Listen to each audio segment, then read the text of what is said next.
Yeah. Hey, time to get it started. No delay. Let's work. Wanna see you be an SEO expert. Paul Andre De Vera, steady dropping knowledge. Over 15 years in the game, so he knows all about it. Master the art of SEO. You will be amazed. Time to get your brand off page to on page. Dropping knowledge, legendary for sure. Whether you're just getting started, a self-employed entrepreneur. Yeah, let's go. Subscribe to the SEO Video Show. Hey, what's up, guys? Another episode of the SEO Video Show. Today I'm celebrating another milestone. I had 500 subscribers within the past 3 weeks since I got 100.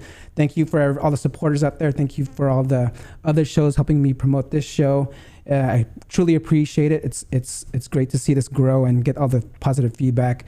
I have a special guest today. His name's Clint. I'll be introducing him later on before I go through some news. But before we go on the show, please don't forget to like, subscribe, and hit the notification bell. And let's get on with the show. This is Ted DiBiase, the $1 Million Man. Where is the best place to hide a dead body? Page 2 of Google.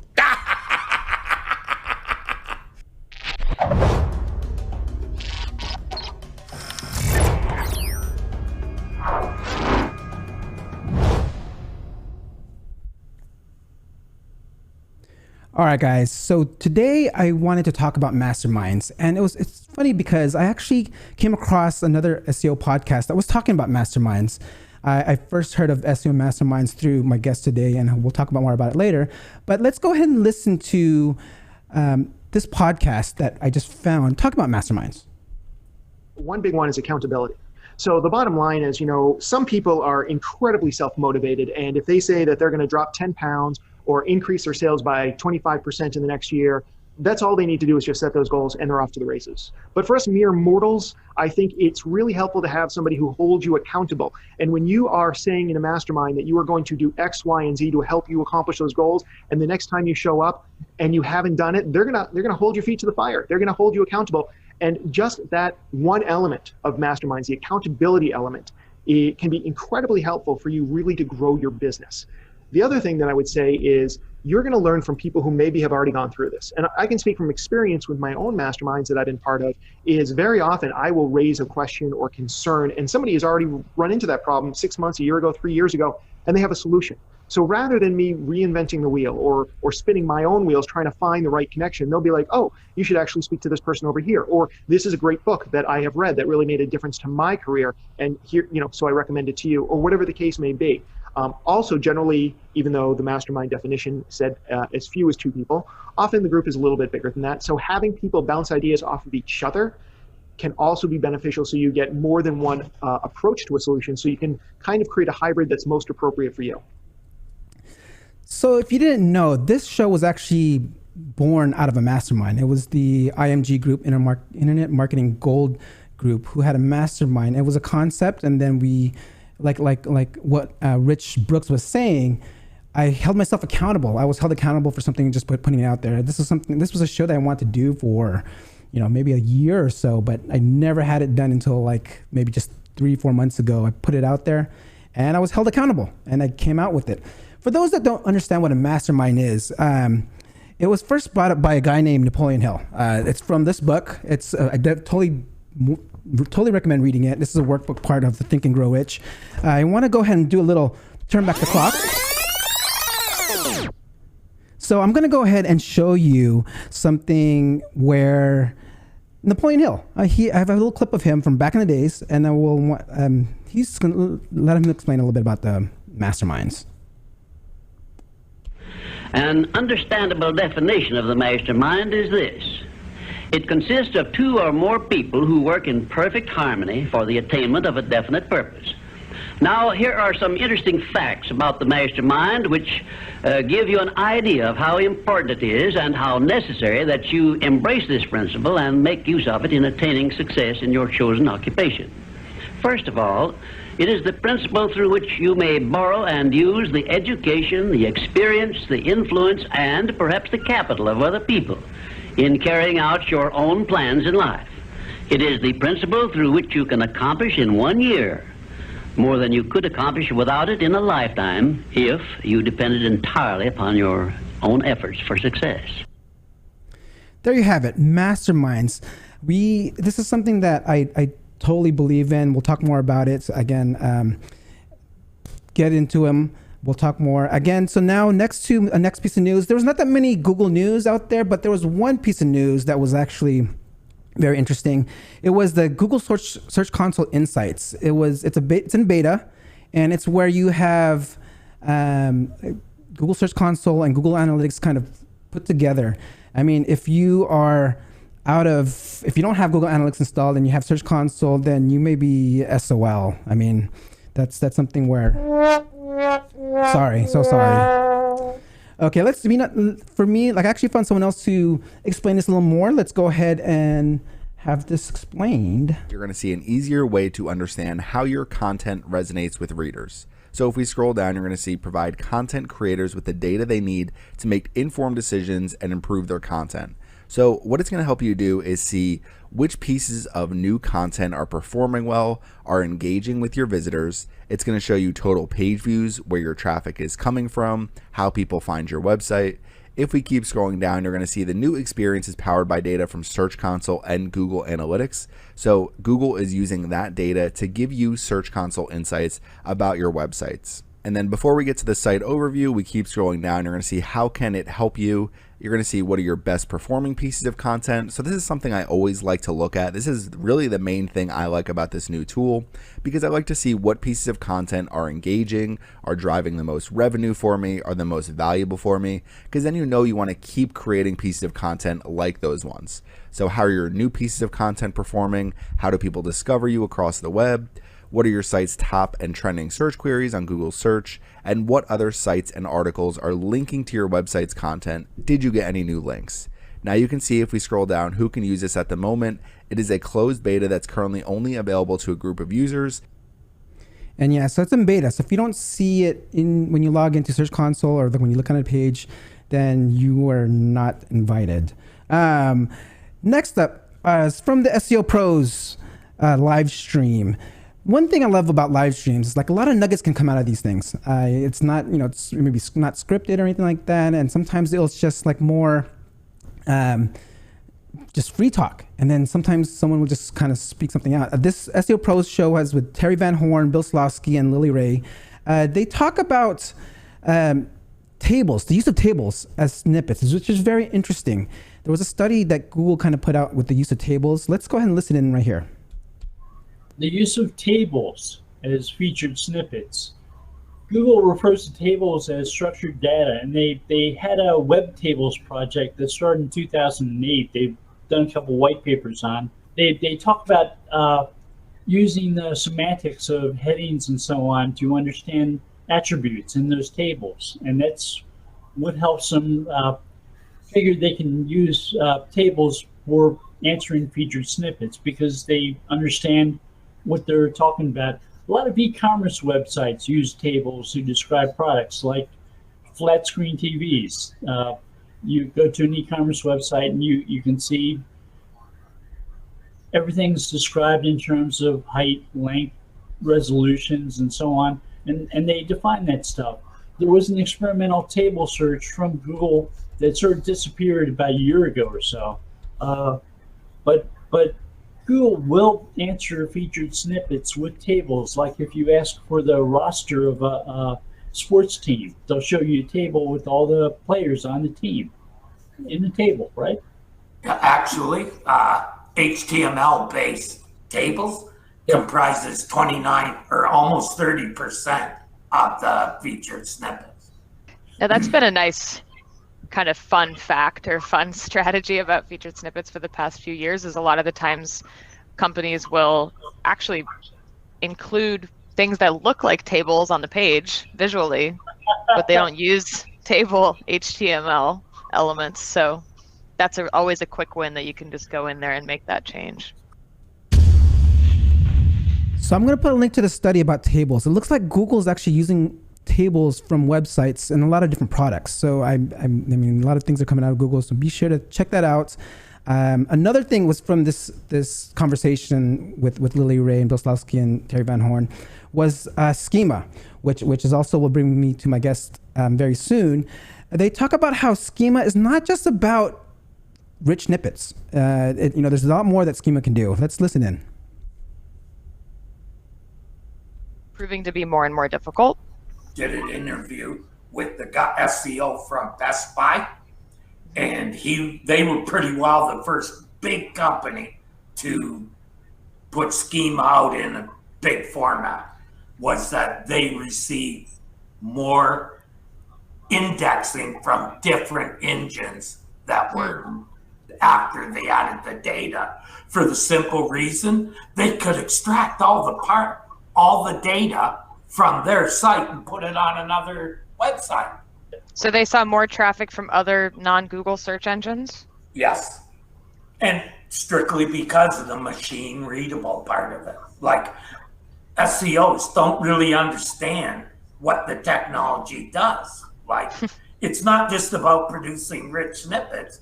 It tells the search engine what a page is about and what you think is important because you've added that data. Well, Lily, you've written about how structured data adds provenance, adds context, helps people understand and disambiguate. Right. I published an article about how structured data can support EAT, expertise, authoritativeness, and trustworthiness. And in the article, Bill, we spoke when I was writing it. It was basically about, like you said, disambiguating queries that might mean multiple things, or making the connection between an expert who's listed on this website and saying they're the same as, the expert listed on this other website. So it's really just creating these connections between pages. But like all things with the discussions around EAT, people were like, okay, cool, I can add Schema and my EAT will be better, and that's it's not that direct. It's not an EAT score, right? There's no EAT score. It's not a ranking factor, but for sure, in the case of my name, for example, if you look up my name in the knowledge graph, there's 10 different Lily Rays or things that are close to Lily Ray. And actually, when I added structured data to my personal website and I created those connections between the different places that I mentioned online, I did see my knowledge graph start to perform better. There you have it. Some great conversations again from the SEO Pros channel. But next is a channel that actually just took a little 1 month break. And it's basically the channel that also inspired me to start this channel, of course, and it's from my guest. It's SEO This Week. So this just kicked off again this past week. Please check it out. This is something he shares a lot of news, and which brings me to my guest. Let's talk about my guest this week. Let's see here.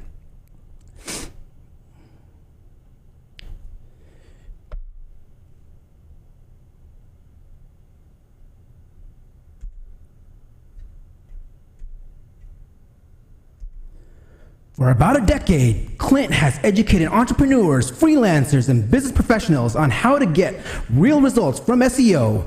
He has been quoted as a top expert in major publications. He holds several degrees, including master's degree in internet marketing and master's of business intelligence.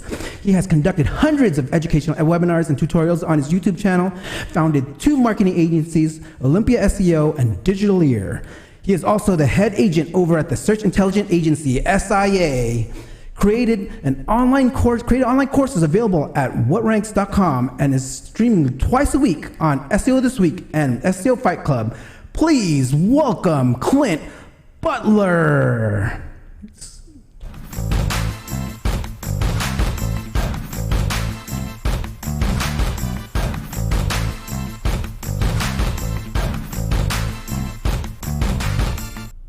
Clint, what's up, my man? How you doing? Wow, that was a lot, dude. Yeah, man, you deserve that grand entrance. Are you familiar? Do you watch wrestling and like those announcers? Oh man, I got my first degree, my associates and my bachelor's watching the Monday Night Wars. So, yeah. Oh yeah. So no one has actually even asked me about Ted DiBiase. Do you know who Ted DiBiase is? Oh yeah, any true wrestling fan knows him, and He's what he had. Virgil is his little sidekick there for a while. Yep. So, man, how are you doing? I mean, how are things right now? Doing good. We had the COVID's probably hit everybody. It hit us. It took way longer to hit us than everyone else. So I think just because of the client base that we had, but eventually we got smacked down. But not too bad now. There you have it. I mean, the SEO this week, it's definitely a true inspiration. It's been around for years. Maybe like what? Is it maybe over 4 years now? Yeah.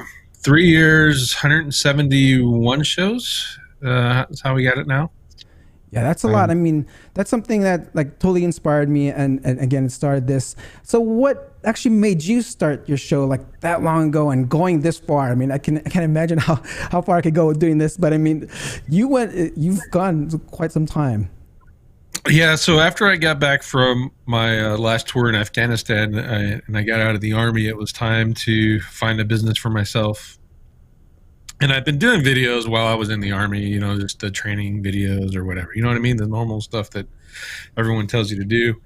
But when I got out, I needed something not only for branding, personal and business branding.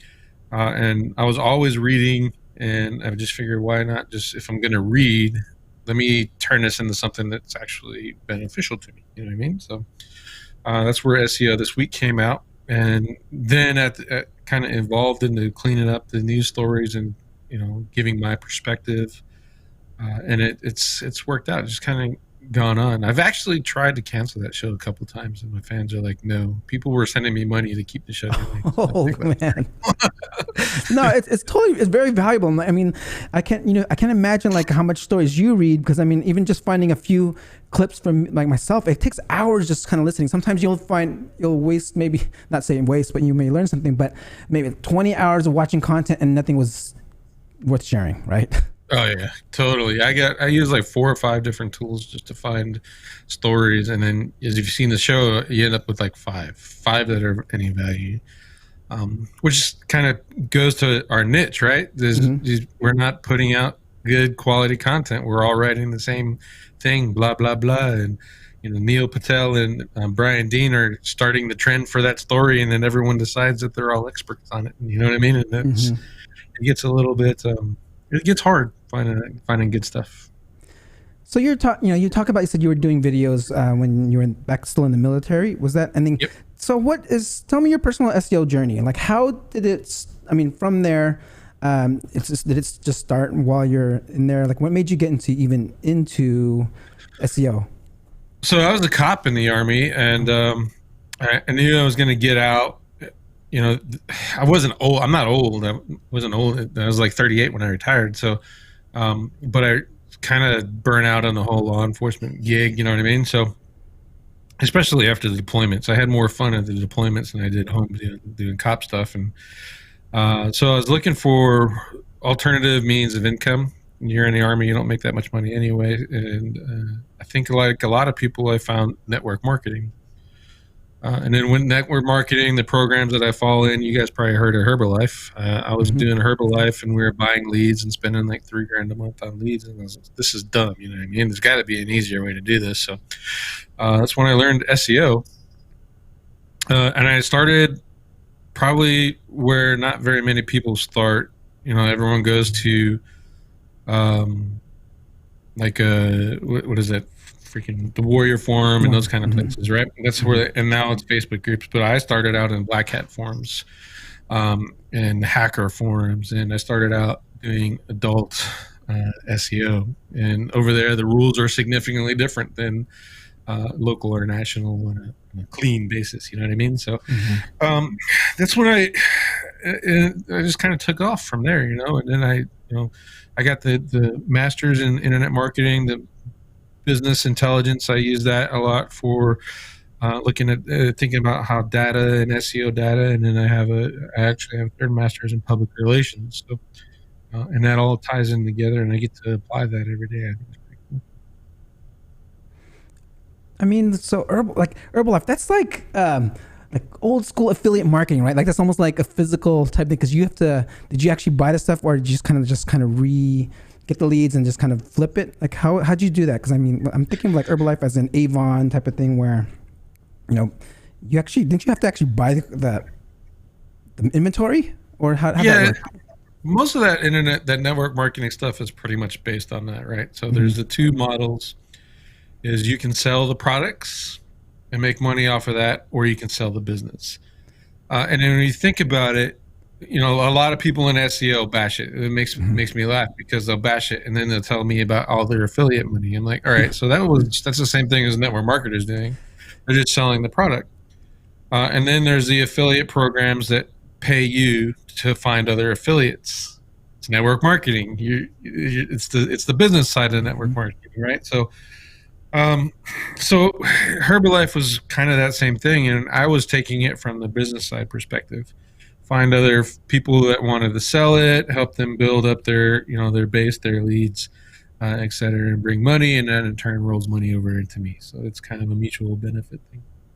You can call it a pyramid scheme or whatever you want, but just remember that if you're an affiliate, you're in a pyramid scheme. So. Yeah. So you did mention something in like the Black Hat forums. You were also a co-host before on I remember watching you on White Hat versus Black Hat. You were a co-host there as well, right? I mean, yep. What is your take on this White Hat, Black Hat type of thing? I mean, it's crazy. I mean, I don't know is it on purpose that you wear black hats every time? Because I saw on all the pictures I found, you're wearing a black angle, a black cap, black fedora. I mean, what's up with black hats? Yeah, it's a marketing proposition, really, and the people that are leveraging it more are actually the so-called white hat marketers. And if you understand some of the tactics and methods that they use, like I just shared one yesterday on my Facebook, a tactic where they'll go through your website, find all the violations of terms of service, Google's terms of service, and then report to you to get your site taken down so they can rank their clients. But they get to be white hat and play I did it for ethical reasons. It just so happens my client ranked to you is kind of the approach they take to that. And I find it ironic that those people are nastier than most black hats are. And I want to, it's just my own little way of kind of saying, hey, look, you're kind of getting conned in the white hat, black hat, gray hat game. At the end of the day, it's who's going to use the methods that actually work for you to rank your website. And then any real good black hat worth their salt is doing it in such a way it's not going to get your site fried. Yeah, you call those white hat guys that do that like narc SEOs, right? Those are those narcs that just like, So guys, if you think about it, if a white hat's doing something like that, just reporting it, that's just wrong. It's just like, hey, man, mind your own business. So picking up from there, I want to talk about like how you have so many online properties. Like you are doing, and I don't know how is it at Over the Top. And then I know you have a couple agencies, or maybe you retired one agency and you're going to kick off another agency. So how's that coming along, and how's like the deal work with Over the Top? So Over the Top, I'm the director of SEO. I pretty much run all that madness, and I do the SEO on Over the Top SEO.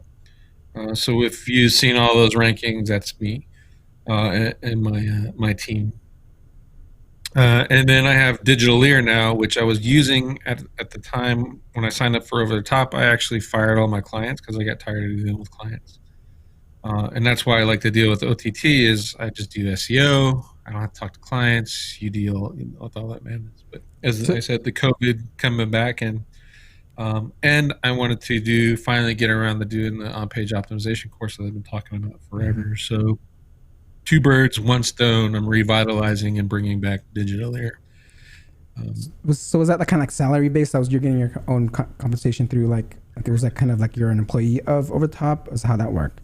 Yeah, that was salary based. I was making really good money over there. So $20K a month is what I'm making over there. So it's not not a horrible gig by any means. And Guy Charette, he's the owner. He treats me real well. He's like family. Mm-hmm. But like I said, COVID gets you, and business management things get you. So they're doing some restructuring stuff over there. I'm still doing the SEO over there. but now I'm focusing a little bit more on digital ear.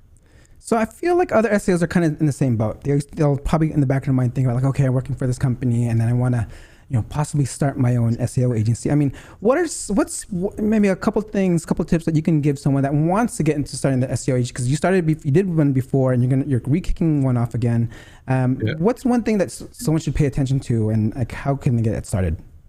Oh, geez, you got to prioritize your work, especially if you're going to do multiple things at the same time. Because I do OTT, I have digital ear, I have an SIA. So I have 3 commitments right there for business, and then then you think about your clients and stuff you got to take out of there too. So you have to be prepared. The first time I started digital ear, I quit everything else. That was the only thing I did. You know what I mean? So, and now I'm balancing that around. So if you're going to keep doing your job and then you're going to start an agency at the same time, be prepared to juggle and putting in extra time. Because if you're not, you're going to find yourself overwhelmed really quick. There you guys have it. Time management. Make sure you balance this out, because I mean, you can get burnt out. I mean, right now I do actually, like myself, I have a full-time job and I don't even just have a referral agency. So it's like anyone that actually, like, I'll only take referrals if anything like that, and not even just take anyone off the street. Okay. This is a big thing, because I actually even put this onto the description before. Like, I'm trying to remember. I was looking back at Facebook messengers and seeing when's the last time I met you, or the first time I actually met you, because I know you've been inspiring me for such a long time, and I've been every single recommendation that you put out. It's something that I would always look into. I don't know if you would remember me like pinging you like random, like, hey, do you have an affiliate code, or do you have a referral URL? I mean, it's something that I would always like, hey, I'll give you credit for a certain tool that I'm using.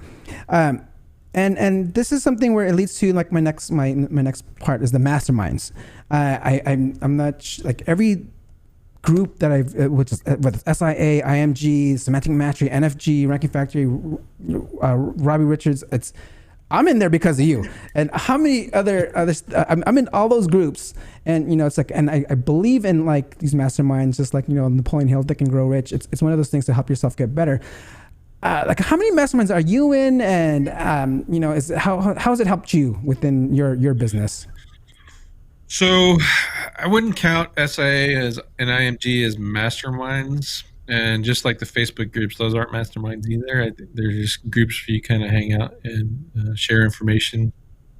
In SIA, we actually tried to put some masterminds together for users, and I think everyone's just kind of run into the same issue that I've seen like constantly. So officially, I'm in one mastermind. My mastermind has like 22 people.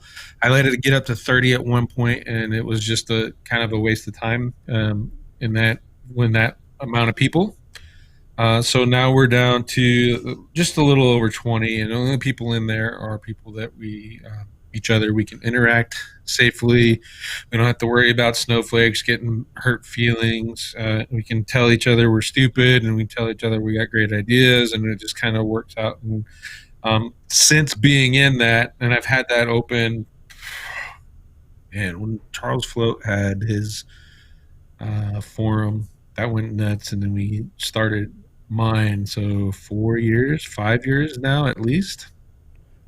And the same group of people have been in it the entire time. Wow. I mean, is it something that people pay for? Is this you organize this, or? Yeah, a buddy of mine in Greensville, South Carolina, he asked if we wanted to do it.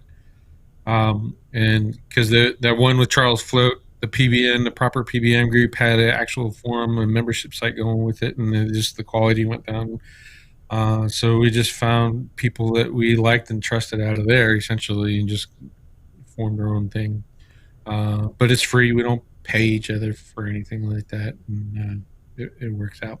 I will say that I've tried to make a free one for everyone else, right? So, and then what happened was I had 300 some odd people sign up for it, and 2 people interacted in it. So just bear in mind the difference between a mastermind and a group. You know what I mean? Yeah. The group is 99% lurkers and maybe 3% people that are succeeding, and you can see that in any Facebook group or even SIA or IMG, you can see it there too. Yeah, like at the mastermind at IMG, there was like 4 of us in the group, and that was about it. It was just it was just 4 people, and that was 3 other people, and it's just like it's kind of like we would check in, right? So like, how did you guys meet? Obviously now it's like you guys go through a Zoom call, or it was be a Skype call. How did you guys? We're on Skype every day. We're just available for each other. I only really have 2 rules. Anything that's said in the mastermind stays in the mastermind. And if you get caught, you get kicked out. I'm sure there's some people who are listening that have been kicked out for that. And then the other one is you have to engage. Like, you can't come in there for a week and talk like 3 or 4 times and then disappear for a couple of weeks and then come back. And I kicked Ted Kabitis, you know him. I kicked him out of my mastermind because he wasn't talking in it. So Kyle Roof, same thing. We've kicked him out too. So it's not to brag. It's just to say that you have to have that stringent rules to keep your mastermind going, to make it of value to you and everyone else. And then the other thing is, when you're creating it, find people that are smarter than you. Everyone in your mastermind should be smarter than you. If it's not, you made the wrong mastermind. Great tip right there. So guys, I mean, that's something, masterminds, again, it's something where this was born. So I owe a lot to masterminds. I want to get into more myself. Quickly, we're coming around out of time here. I want to make sure that you've been going pretty hard on Schema sometime now. And then your last presentation, I believe, was at SEO Spring Training. You did a huge presentation on Schema. If it was, what would be, like, let's say your top tips on Schema for someone to get started? Like, hey, you should at least get this on there. I know we had a video play earlier about like how, hey, Schema is not just about rich snippets, and I can't remember if it was Spring Training or another conference where you did some very interesting stuff with Schema. I don't know if you even want to mention it here, but there's a lot on the back end of Schema that can actually take place, right? That can really help your rankings. You can, even in the video clip you said, they were talking about Schema as more than just the rich snippets, but their only example of value from it was actually a rich snippet. The knowledge graph's a rich snippet. And that's kind of par for the course for every, or pretty much most SEOs. I think I've come on and seen maybe 5 really big sites, the Best Buy. There's a couple of these sites that are doing good Schema and stuff. But at the end of the day, the testing is shown, and if you're using a Yoast or any of those plugins or Rank Math, that's a popular one these days to do your Schema, you're pretty much wasting your time. You get the Schema in there and you've joined the crowd and you're all standing in line, arm in arm, moving across the search results at the same place. You have to know how to use that schema.org website, and you have to build it out in the right way to get the relevancy of it going. And don't just take my word for it. InLinks did a test, and InLinks only does the about and mention schema. If I'm correct, that's what they add and do some interlinking. And just adding the about and mention schema, they got increased rankings. And that's only the tip of the iceberg of what you can really do with schema. And you can, a lot of those people that say you can rank with without backlinks, that's one way to do it. And you just have your schema built out properly, and you can use less backlinks and do a good job. So with Schema, and you've actually there's a reason why the SEO this week was in the hiatus for about a month, because you actually put out a course on Schema. And for those out there watching, again, I've learned a lot of things from Clint, and it's very transparent. You just let everything out. I mean, where can someone, look at this, get this course? It's your new website that you just launched, right? Yeah, you can get it in 2 places. You can get it at Search Intelligence Agency. It's Search Intelligence Agency. Just Google that and you'll find it, and click the join now. And that's a membership, and every month we put out SEO tests on top of courses that I'm publishing. So I actually published the SEO course in SIA probably 2 weeks, almost a month before I published it on my own website, which is whatranks.com. So if you don't mind a membership thing, you want to get some SEO testing, go to SIA. And then if you just want to do a one-off and get the course, you go to whatranks.com and you can find the course there. If they went to whatranks.com, are you offering any discount codes for our viewers out there? The price is actually half of what it's going to be because I'm still building. I'm a terrible salesman. I can do all this other stuff, but I'm a terrible salesman. So I'm still building funnels and all that. So right now the price is at $297. Once the funnels and I get all of that stuff done right, and I can get some affiliates up, the price is jumping to $497. There you go. But with that, you'll get the course, and you also get the Cora SEO course that you'll see there. That's $497 or $197 right now. You'll get that on top of it. So it's worth it, I think. And no one's complained. I haven't had any refunds. Knock on wood. And people are actually going through and employing it. So yeah, So with the schema, there's one question I want to ask before we go. It's something I ask all SEO. I mean, everyone I interview here is, how can someone become an SEO professional? What's some advice that you would give to someone that wants to get into the industry? I mean, right now, like SEO is hot. Like it's 3 times more job postings than an SEM on LinkedIn. It's since January, it's Google Trends has it up 200%. It's really hot right now, and I want to help others get into the industry. What would you tell someone to do if they want to become an SEO? Oh, that's a really good question. I think there's so much information out there, you kind of get lost in the weeds of where you're going. But I would probably say pick a mentor and try to get them to teach you.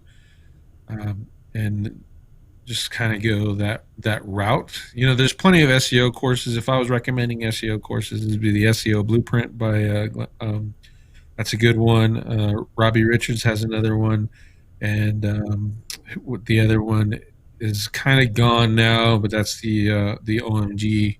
I'm sure you've heard of OMG with Greg Morrison. Greg Morrison is dope SEO, and those are all really, at the end of the day, it's all fundamental stuff, right? Mm-hmm. So if you can learn the fundamentals, you get that stuff down, then the rest of it's kind of, just trial and error.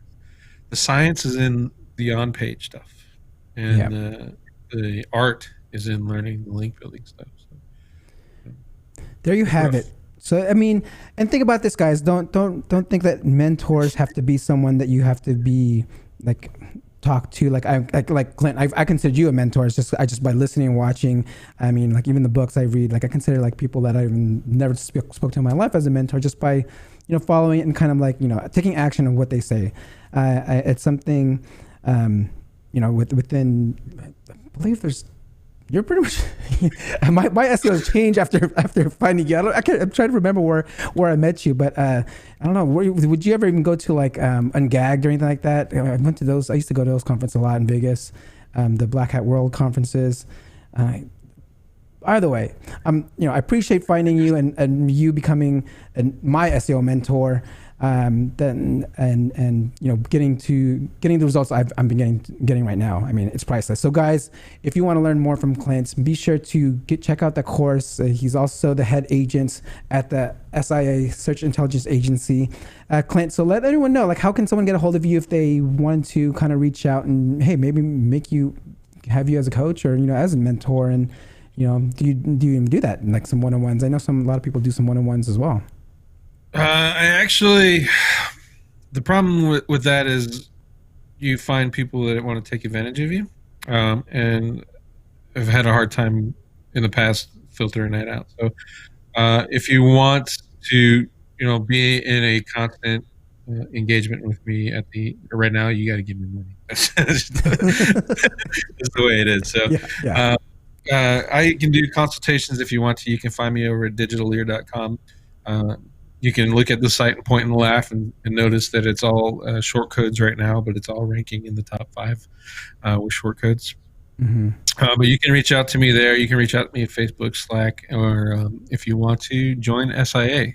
I make myself available 24/7, or as much as my phone will allow, to everyone SIA. So I think it's a good opportunity. And then you go from there. Is at the end of the day, I appreciate you saying all that cool stuff, but I have my own mentors too. So Ted Kabite is probably number one, and I would think that I go to when I have questions and I want to think nerd SEO. That's the guy, right? So yeah, Ted will be on here next week. Yeah, he'll be on here next week.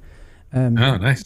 Yeah, because I believe Kyle has some scheduling issues. He's traveling, and but even the Taiwan or something, or Thailand. Yeah. Thailand. Yeah, so I can't wait to interview your mentor. What's cool is that, hey, if I call you my mentor, I'm getting this knowledge that you're getting from him, right? So it kind of gets passed down. It's like one of those things. Yeah. And even in the groups that we're in, whether if it's on SIA, it's probably more likely SIA. Like I'll just ping you on there, like, hey, and ask you a question, and hey, you're quick to respond. So thank you for that. Thank you for being available for me. And I want to go ahead and close this off. Clint, stay on real quick. I'm just going to say bye to everyone. And let me see here. All right, guys. So that concludes today's episode. Again, thank you everyone for being watcher, viewer, commenter. A big shout out to David, Zen, Shar, Freddie, Jason, Beverly, Andrew. Thank you for being in the chats. I will look forward to seeing you next week. Don't forget to like, subscribe, and hit the notification bell so you can get a notification next week. And that concludes it.